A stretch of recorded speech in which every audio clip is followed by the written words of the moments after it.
Hello students, let's hope आपका boards exam काफ़ी अच्छा जा रहा होगा। जैसा कि आपको पता है 14 दिसंबर को केमिस्ट्री का एग्ज़ाम है। तो हम आपको इस वीडियो में बताएंगे कि क्या क्या करें आप लास्ट मोमेंट पे। तो आपको पता है टर्म 1 एग्ज़ाम का सिलेबस में 6 चैप्टर है। Solid state, solution, p block, haloalkanes and haloarenes, alcohol, phenol and ether, biomolecules. सबसे पहले आप क्या कीजिए, एक बार डिलीटेड पोर्शन को अपने बुक एनसीईआरटी बुक में पेंसिल से छोटा सा क्रॉस कर दीजिएगा, क्योंकि डिलीटेड पोर्शन तो टर्म 1 एग्जाम में आ नहीं रहा है। तो सबसे पहले आपको यही करना है कि जो डिलीटेड पोर्शन है उसको एनसीईआरटी बुक में पेंसिल से कट कर देना है। ठीक है, फिर आपको क्या करना है कि जैसे चैप्टर 1, 2 है numerical based chapter, solid state and solution, तो उसमें आप जितने भी न्यूमेरिकल्स हैं उसका फॉर्मूला अच्छे से नोट कर लीजिए। ठीक है, जितने भी न्यूमेरिकल्स हैं उसके फॉर्मूला को अच्छे से नोट कर लीजिए, और जो भी न्यूमेरिकल है उसको अच्छे से प्रैक्टिस कर लीजिए। आपके एनसीईआरटी बुक में भी इंटेक्स्ट क्वेश्चंस में सॉल्ड एग्जाम्पल में बैक साइज में न्यूमेरिकल्स काफी दिए हुए हैं चैप्टर 1 और चैप्टर 2 में, उसको अच्छे से प्रैक्टिस कर लीजिएगा। ठीक है ना।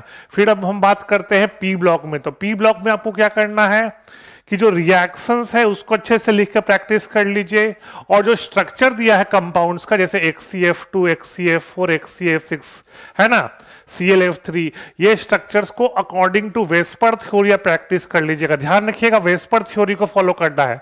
फॉर एग्जाम्पल मान लीजिए एग्जाम में आए कि HCF2 का स्ट्रक्चर क्या है, तो आप ऐसे प्रैक्टिस कर लीजिएगा वेस्पर थ्योरी के अनुसार। ठीक है ना, 2 बॉन्ड पेयर और 3 लोन पेयर, मतलब वेस्पर थ्योरी के अकॉर्डिंग प्रैक्टिस कर लीजिएगा। ठीक है ना। ये इसलिए भी इंपॉर्टेंट है क्योंकि एग्जाम में आ सकता है कि HCF2 का शेप क्या है, ज्योमेट्री क्या है। ठीक है ना। तो पी ब्लॉक में वो क्या क्या करना है, सबसे इंपॉर्टेंट है जितने भी रिएक्शंस उसको प्रैक्टिस कर लीजिएगा और स्ट्रक्चर्स को प्रैक्टिस कर लीजिएगा। फिर इंटेक्स सॉल्ट एग्जांपल बैक साइज तो है ही। फिर बात करेंगे अल्कोहल, फेनॉल, ईथर और haloalkanes and haloarenes, उसमें भी जितने भी ऑर्गेनिक रिएक्शंस हैं, नेम रिएक्शन है जैसे फिंगलस्टाइन रिएक्शन, स्वार्ट्स रिएक्शन, इनको अच्छे से नेम रिएक्शन को लिख के प्रैक्टिस कर लीजिएगा। कहाँ पे यूज होता है उनको अच्छे से प्रैक्टिस कर लीजिएगा, है ना। सारे preparation, physical properties, chemical properties को अच्छे से देख लीजिएगा ऑर्गेनिक में। फिर बच्चा बायोमोलिक्यूल्स, तो बायोमोलिक्यूल्स में भी ग्लूकोज, फ्रक्टोज, ये सब का स्ट्रक्चर आप अच्छे से देख लीजिएगा। जो रिएक्शन है, प्रॉपर्टीज है ग्लूकोज को, उसको आप अच्छे से देख लीजिएगा। डीएनए, आरएनए को भी आप, ठीक है ना, जो भी उनके प्रॉपर्टीज होते हैं, जो भी हाइड्रोजन बॉन्डिंग होता है, उनको अच्छे से देख लीजिएगा। ये तो बेसिक रहा। और क्या कंपलसरी है हर एक चैप्टर में, तो ध्यान रखिएगा हर एक चैप्टर के लिए intext question, solved example, back साइज और एग्जाम्पलर, ध्यान रखिएगा 4 चीज तो हर एक चैप्टर के लिए इंपॉर्टेंट है। क्या क्या, पहला इंटेक्स्ट क्वेश्चंस, दूसरा सॉल्ड एग्जाम्पल्स, ठीक है ना, तीसरा बैक साइज क्वेश्चन,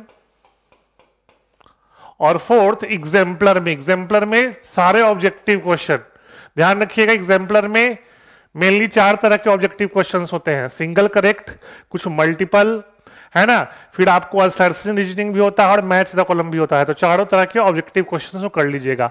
तो ये जो 4 पॉइंट है, इंटेक्स्ट, सॉल्ड एग्जाम्पल, बैक साइज क्वेश्चन, एग्जाम्पलर, ये आपको 6 चैप्टर के लिए करना है। जब ये कर ले तो साथ में आप क्या कर लीजिएगा, 5 साल का PYQ उठा लीजिएगा। इन सब के बाद जब ये सब आप अच्छे से कर ले तो 5 ईयर्स का PYQ देख लीजिएगा, previous year question in chapters का नेट पे मिल जाएगा, या आपके पास कोई सैंपल पेपर होगा ही किसी पब्लिकेशन का, तो 5 साल का PYQ भी देख लीजिएगा। ठीक है ना। जब ये 4 शुरू के चारों कर ले, intext question, solved example, back साइज और एग्जाम्पलर, उसके बाद 5 साल का PYQ मिल जाएगा। अगर आपके पास कोई सैंपल पेपर है तो उससे देख लीजिएगा, नहीं तो नेट पे तो सर्च करने पे आपको मिल ही जाएगा। और आपको नहीं मिल रहा है तो फिर हम लोग से भी पूछ सकते हैं, हम भी आप लोगों को बता देंगे।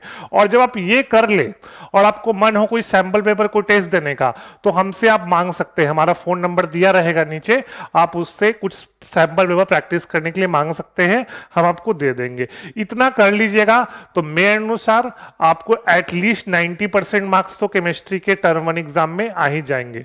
तो लेट्स होप कि आप सारे सजेशंस को फॉलो करें, इससे आपके बोर्ड्स एग्जाम में, टर्म 1 एग्जाम में काफी अच्छा स्कोर आएगा। Thank you, all the best.